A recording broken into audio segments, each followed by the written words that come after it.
wassalatu wassalamu ala rasulillah Sayyidina wa maulana Muhammad wa ala alihi wa sahbihi wa man tabi'ahu wa mawala. Amma ba'du.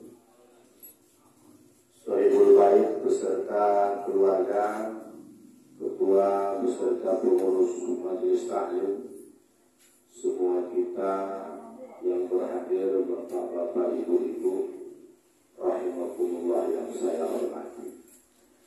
Mari kita bersyukur kepada Allah Subhanahu wa taala atas segala limpahan rahmat, nikmat dan inayahnya kepada kita semua, sehingga pada malam hari ini dengan izin Allah kita dapat melaksanakan pengajian di rumah Sohibul Bait. Mudah-mudahan apa yang kita buat bermuara kepada barokah serta hidayah Allah Subhanahu wa taala. Seterusnya selawat berangkaikan salam kita hadiahkan kepada baginda Rasulullah sallallahu alaihi wasallam. Mudah-mudahan insyaallah kita semua mendapatkan syafaat dari kemudian kelak.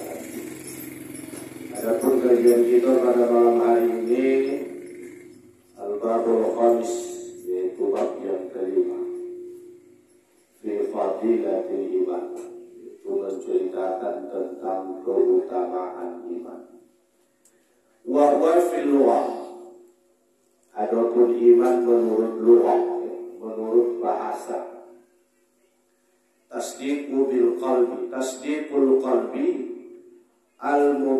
al-mutadamminu lil ilmi bil musaddaqi bihi, adalah pembenaran hati yang memuat kepada ilmu, yaitu keyakinan dengan objek yang dibenarkan olehnya. Jadi iman menurut bahasa adalah pembenaran hati yang dimuat dengan konsep keyakinan.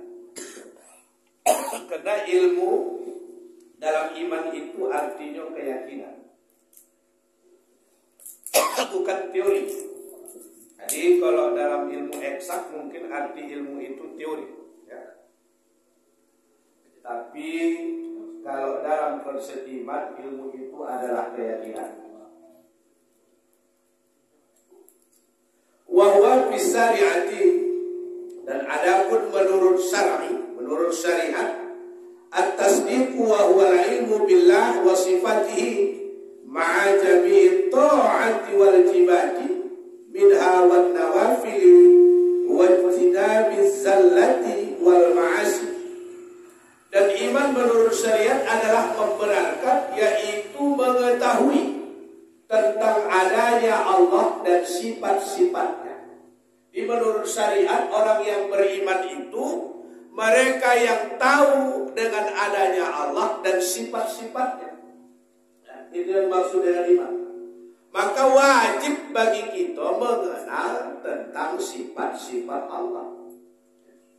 Jangan sampai kita mengaku diri beriman, tapi kita tak mengetahui sifat Allah. Dimulai dari sifat Allah wujud, qidam, baqa. Kalau kita pahami makna qidam itu, Allah sedia. Allah tidak pernah lupa, Allah tidak pernah lalai, Allah tidak tidur. Bahkan itu disebutkan dalam surah Al-Baqarah, wala naum, dan tidaklah Allah itu tidur. Nah, kemudian disertai dengan ketaatan.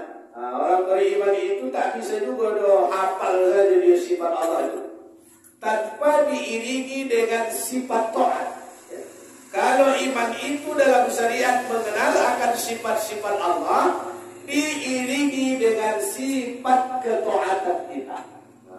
Diiringi dengan sifat ketaatan. Taat yang tentunya berdasarkan lillahi ta'ala. Tidak dikatakan taat kalau bukan karena Allah.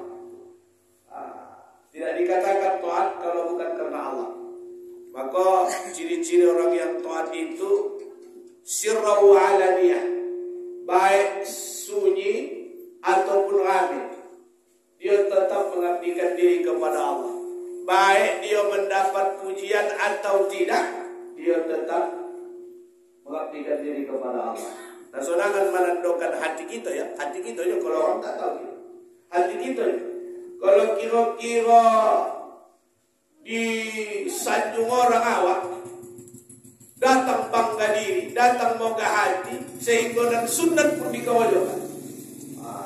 Ya. Tapi kalau tak ada kira-kira awak kono puji, jangankan dan sunat, nah wajib dipertinggalkan. Itu kita lah tahu hati kita. Tapi yang jelas Allah maha tahu. Nah, itulah yang tahu itu. Kalau aku tak tahu aku hati kamu, kamu tak tahu. Ya. Tapi kita mengetahui tentang itu. Nah, kemudian apakah ketaatan itu dalam perintah wajib atau sunat? Kita masuk kalau sudah cerita wajib, ada namanya fardu ain, ada namanya fardu kifayah. Ya, ada namanya fardu ain, ada namanya fardu kifayah. Termasuk menghadiri majelis ilmu ini adalah bentuk dari iman. Ya. Menghadiri majelis ilmu adalah bentuk daripada keimanan. Mendirikan majelis ilmu adalah fardu kifayah. Kalau berdiri di satu kampung tu majlis ilmu, selamatlah kita dari dosa tak membuat majlis ilmu.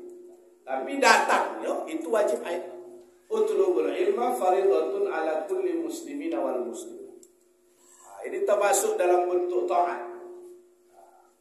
Jadi kadang-kadang kita kalau sudah sholat, kemudian agak pajabat pula di sholat tu. Kemudian kalau sudah puasa, kemudian dah bacakan, lalu kita menganggap diri kita itu sudah taat, sehingga tak penting lagi dengan ibadah lain.